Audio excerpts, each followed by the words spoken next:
Hi there, and welcome to Buono Park. I'm Ray Soha, and this is the World Youth Day Minute.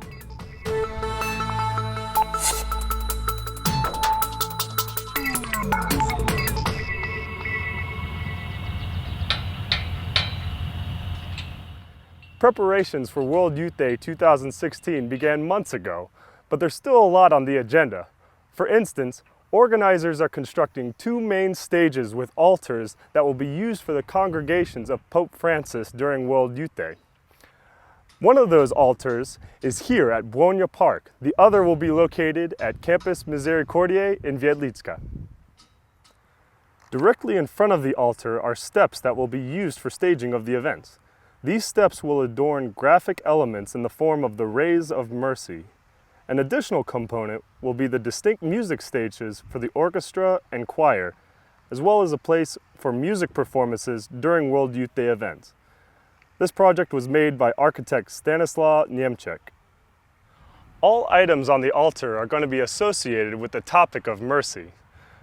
Those items include the image of the merciful Jesus and the images of the patrons of mercy, St. John Paul II and St. Sister Faustina, along with the cross and relics.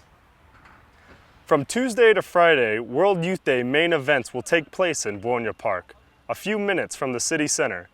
The altar here will be smaller than the altar at Campus Misericordiae, but the appearance of the altar will be based on the same design.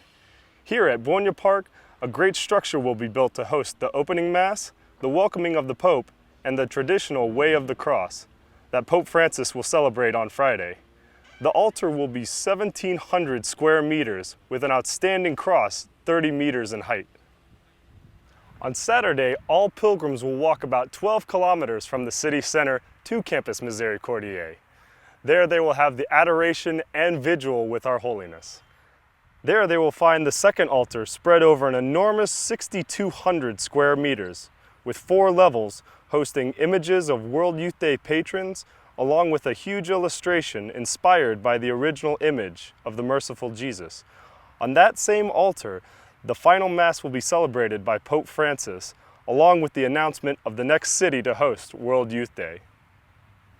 The details for Pope Francis's visit was announced last week. You can check it out on our website.